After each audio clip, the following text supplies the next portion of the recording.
Hey, how you guys doing? Nicholls, you right?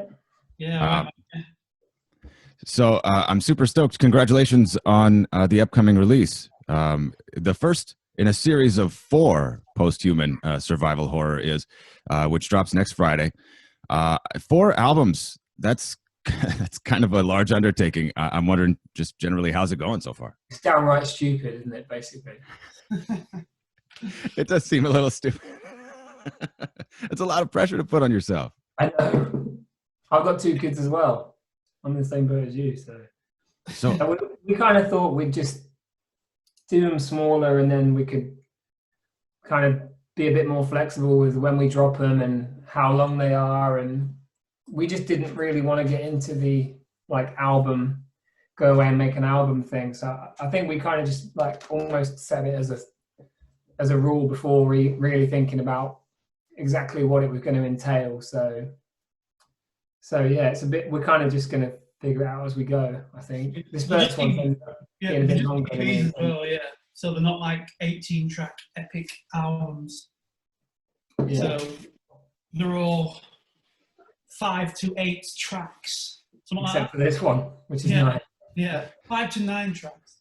This I think because we already had Ludens from last year that was on this record. Then we kind of thought, well, this first one, partly because of that, has to be a bit longer, and also partly because like we haven't really done stuff that's like quite this heavy for quite a while. So you don't want to shortchange people. You know what I mean? People are going to want to have enough of it to listen to. So it's kind of like a mini album, really. I mean, 8 songs, 5 to 8 songs. That's still nothing to sneeze at. I mean, that's quite a bit of work. Is it? Are you daunted by it yet, or are you just? How does it feel to look ahead to that much work? We've got nothing else to do right now, so. Well, you have 2 kids. What are you talking about? Well, yeah, I mean that, yeah. I've obviously got that, but it's a nice break. The work is a nice break from the children, to be fair. So, I'm so aware of that. Yeah. you know what it's like. It's like sometimes when my wife says, "Oh, do you want to go?" And I really want some ice cream. I'm like, I'll go. How long's the drive? Oh my gosh, I know that too well. It's crazy. I would love to hear about your experience collaborating with Baby Metal, with Nova Twin, with Amy Lee.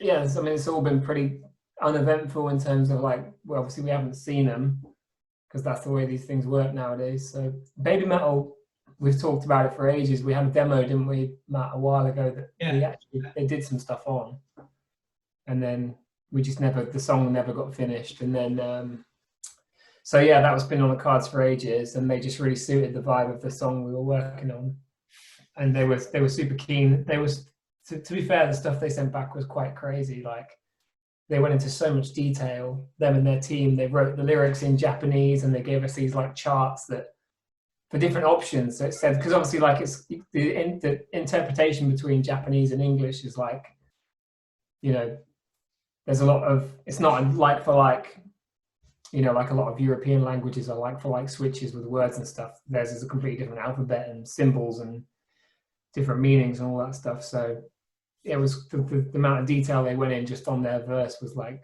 super crazy. So that was kind of cool.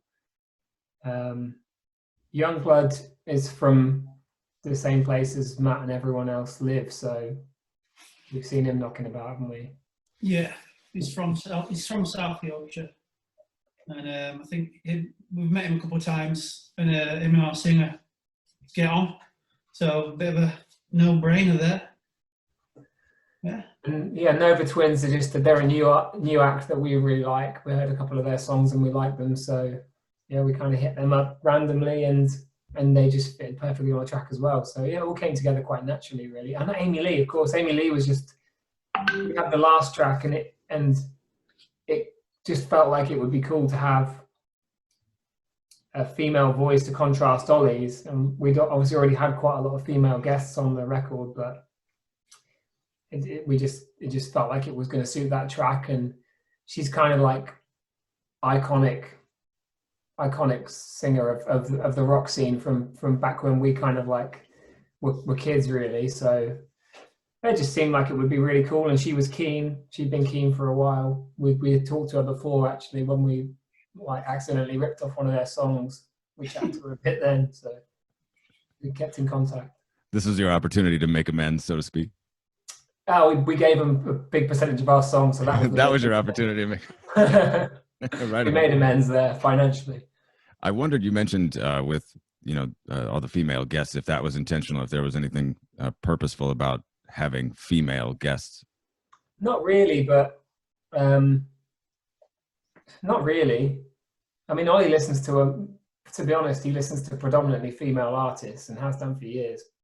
But I don't think it just seemed to go well. I think we're just fans of a lot of female artists, so it just happened naturally. It wasn't a conscious thing. We never talked about it. It's not like trying to be very now, because it's not like that at all. It just sort of happened that way.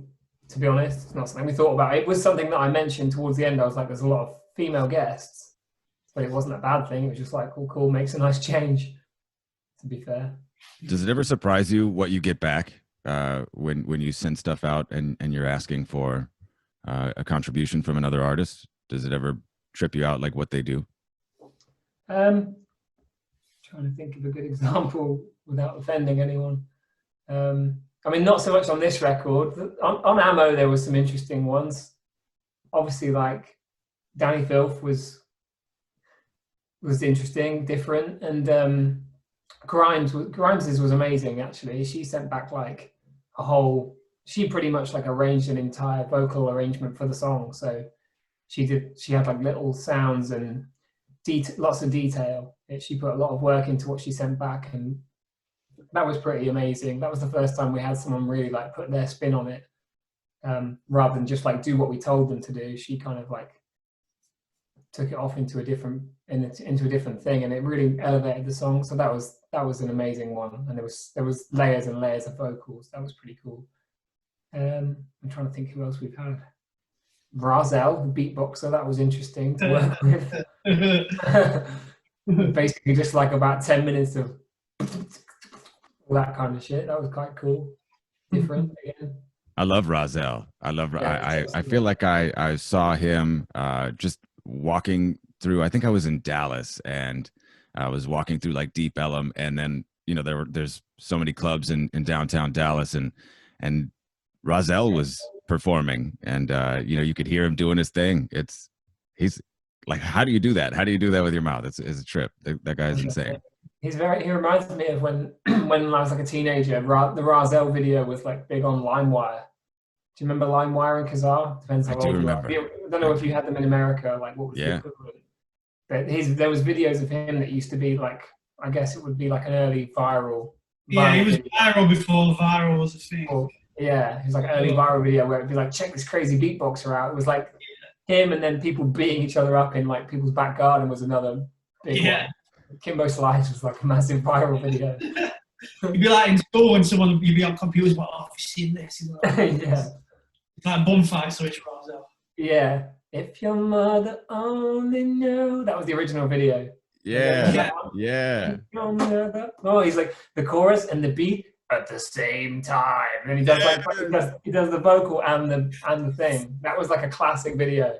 Oh my god, I think that was how I got introduced to him. Was that exact video? Yeah, that was basically how we got him on the record. I was like, oh. And then he did a Bjork album, so I kind of knew him from. He did Medulla with Mike Patton from Faith No More. It was like all vocals, the whole album. Wow. So I kind of knew him from that as well. I need to check that out. That sounds really sick. Good. That's insane. So you guys have announced a string of shows in September of next year. How does that feel at this point in time? To talk about shows, to think about performing, is that even like on your radar? Do you anticipate that it will come to fruition? Are you skeptical? How do you feel about like performing?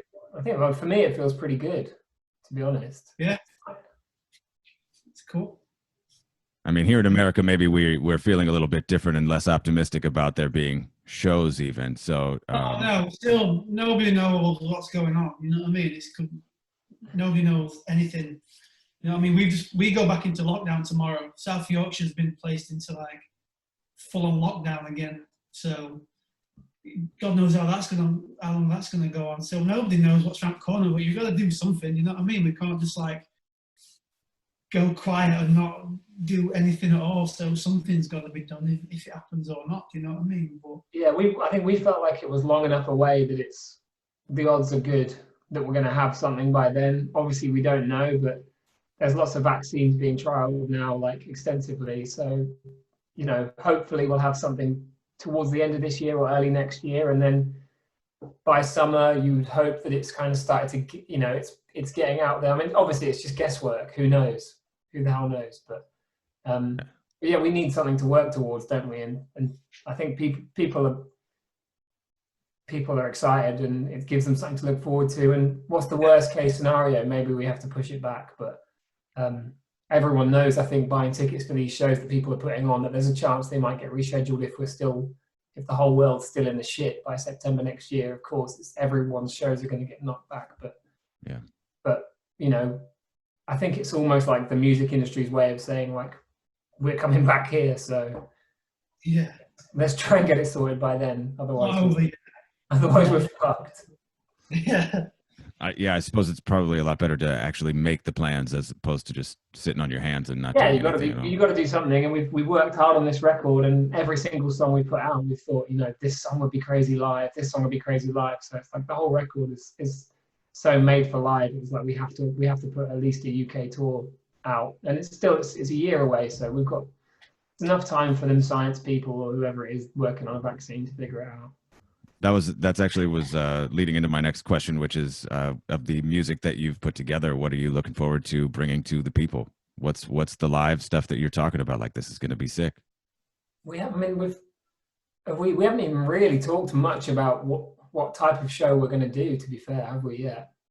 No, Mostly at all. We've mostly just been focused on the songs, but I feel like we're going to play pretty much this whole record, which is the first time. Obviously, it's not full record, but it's the first time we've done a record, and I thought, yeah, I could see us basically playing. I mean, at least 6 of these songs I think we're going to play on this tour for sure, and it would be a shame not to. They're all going to be mental live, so we're gonna get Vegan to do the Amy Lee bit. See. yeah, our bassist is going to be Amy Lee. He's got the hair. Yeah. Can you hit the notes though? That's the important. Yeah. Probably not.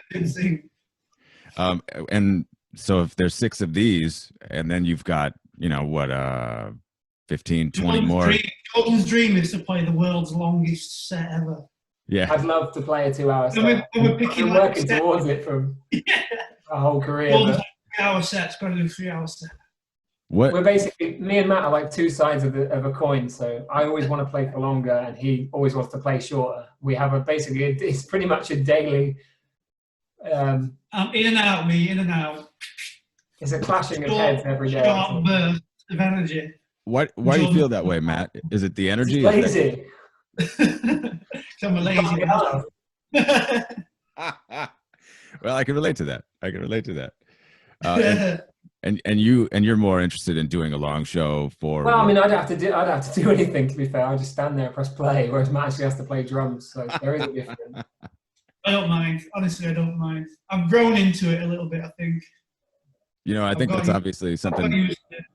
People want to hear the deep cuts. People want to hear, you know, all of their favorite songs, and then the stuff that they don't get to hear. So I can appreciate the push and pull in both directions.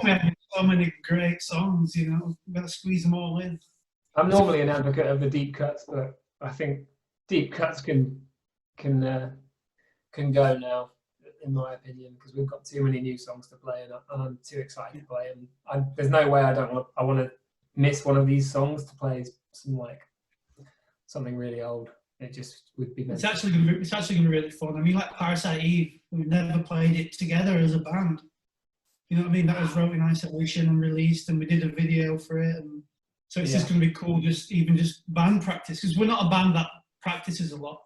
We get together when we have to, and we'll knock a set out and go, yeah, that's fine, and then we'll go on tour. Whereas I think we're all actually going to be looking forward to actually like jamming and feeling like I'm not worthless piece of shit anymore. Do you know what I mean? The craziest thing is Ludens came out a year ago, and we still have never played that song in the UK or Europe. Yeah, So, it's just Japan, right? I think. yeah, it's only been played in Asia. So when we do this tour, it's going to be the first. Ludens is going to be 2 years old. It's going to be the first time we've ever played it in the UK, which is crazy. What a time. That's such a trip. It's weird. Yeah. It is. Yeah. Well, I totally appreciate you guys taking the time to rap with me for a few minutes. I'm super stoked to hear the remaining songs that I have not yet heard from Posthuman. It's an exciting time, I think, for people who consume music because we're so desperate for anything that's not on Netflix, and for cool bands to continue to put out music that they can't support on tour right away is a really big deal. So I appreciate that. No problem. Thank you very much. Good to talk to you. Yeah, cheers. Likewise. Yeah, best of luck to you guys. Thank you. Cheers, man. Mate.